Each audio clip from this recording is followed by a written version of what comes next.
This video is sponsored by Buzzsprout. If you've got an audio podcast available on Spotify and now you want to add video, then you've come to the right spot, if I do say so myself, because not only does Spotify support video, but Buzzsprout makes it super easy to upload one single file and have both the audio and video versions distributed to all of your podcast platforms. And what this means for your viewers and your listeners is that they can find your podcast on Spotify and then choose between the audio and video versions for each episode. And this is where Buzzsprout gives you a huge advantage and why I'm so excited that this is now possible, because you can just have one file to rule them all. You just have your video podcast episode, you upload that to your Buzzsprout account, and then it takes care of the rest. Now the video version will go to all the platforms that you have video enabled, and the audio version will go to all of the audio only platforms.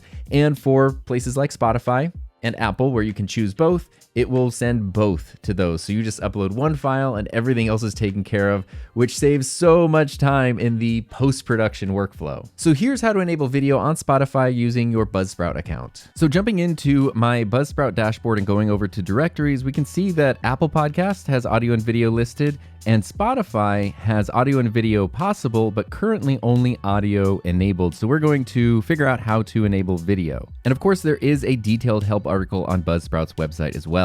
So the first step to claiming your podcast is to add an email to your RSS feed if you haven't done so already. And once you do that, step number 2 is to log into Spotify for Creators or create an account if you don't already have one. And there you can paste your RSS feed to search for your show. In my case, the show's already on Spotify, so they found it and then sent a verification to my email. You might be asked to re-enter some basic information about your show, such as the country, the language, and then some primary and secondary categories if you'd like to. Which is probably worth it because Spotify does have a pretty decent recommendation algorithm, which we'll talk about later. And once you verify everything, you can click OK, and then you will have officially claimed your show. And so heading back over to Buzzsprout, now we can click Yes, I've claimed my podcast on Spotify. And now we can go to step 3, which is enabling video.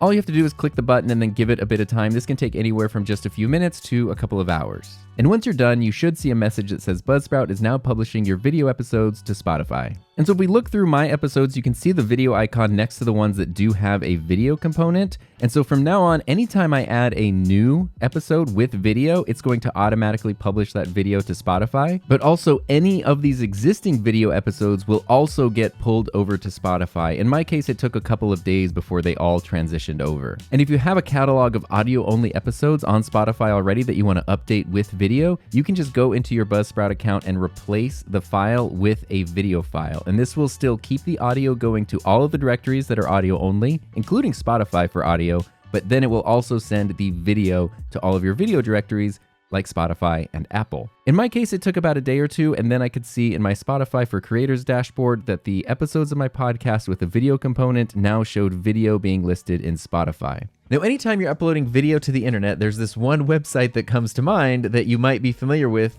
called YouTube. And so you might be asking yourself, should I be uploading my videos to YouTube, or should I be uploading them to this other platform, like in this case, Spotify? And in this case, there really isn't one that's better than the other. They're both great, and I think you should be taking advantage of both of them. They just have different advantages, and they kind of work a little bit differently. YouTube is still the king of discovery. So if you want the maximum potential for your show to be recommended to new people, YouTube by far is the best place to share it. Like I mentioned in the setup section, Spotify does have some pretty decent recommendation algorithms, so you can definitely find new viewers and new listeners just through Spotify itself. But primarily, that is also all locked within the Spotify app.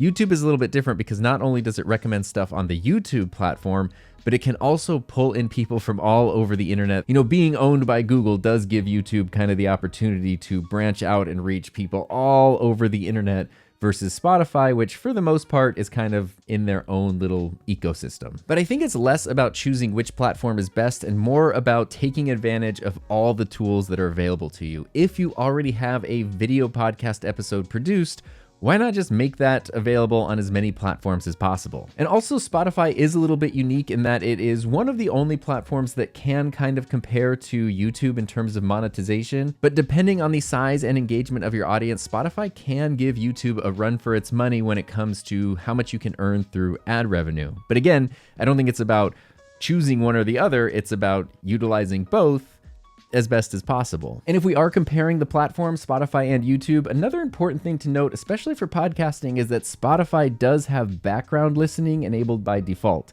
So even though you're uploading a video podcast episode, realistically, if you upload an hour and a half, 2-hour episode, people probably aren't staring at the screen the entire time. They probably have it on in the background, on in a second monitor, they're listening to it and glancing at the screen from time to time. So by default, Spotify does have background listening enabled. That means you can, move out of the app and go into other things on your phone. You can lock your phone and still have the audio playing or playing through another device. On YouTube, they do have background listening, but it's only available to users who have YouTube Premium. But there is one big way that Spotify does act very similarly to YouTube when it comes to video podcasting, and that has to do with how it distributes your video podcast. Or I should probably say how it doesn't distribute your video podcast, because if you upload a video to Spotify, it stays on Spotify. The same way that if you upload a video to YouTube, it stays on YouTube. So this means traditionally for podcasters who want to have a video podcast available on multiple platforms, you want Spotify and YouTube and Apple, you have to upload it to all of those platforms separately, and then also have an audio version that you upload that can be distributed to all the different audio-only platforms. Even though I love making videos, I do recognize that producing a video or a video podcast is a lot of work. I think it's a lot more work than an audio-only podcast. And then on top of that, if now you have to do a ton of distribution work to make sure the certain version of the episode is available on specific platforms, it can really put a lot on your plate. And simplifying that makes the process a lot easier. And I feel like when it comes to any kind of creative workflow, but especially podcasting, anytime you can reduce friction and pain points, it makes it more likely that you're going to more easily be able to create and continue to keep creating more episodes. So I hope this helps you find an easy, simple way to get your video podcast available on Spotify. And if you're wondering how to also make it available on Apple, the process is very similar, but I do have a separate video that walks you through step-by-step how to do that. And if you're wondering, how do I even put together a simple video podcast workflow? I also have a video that shares my specific video podcast setup.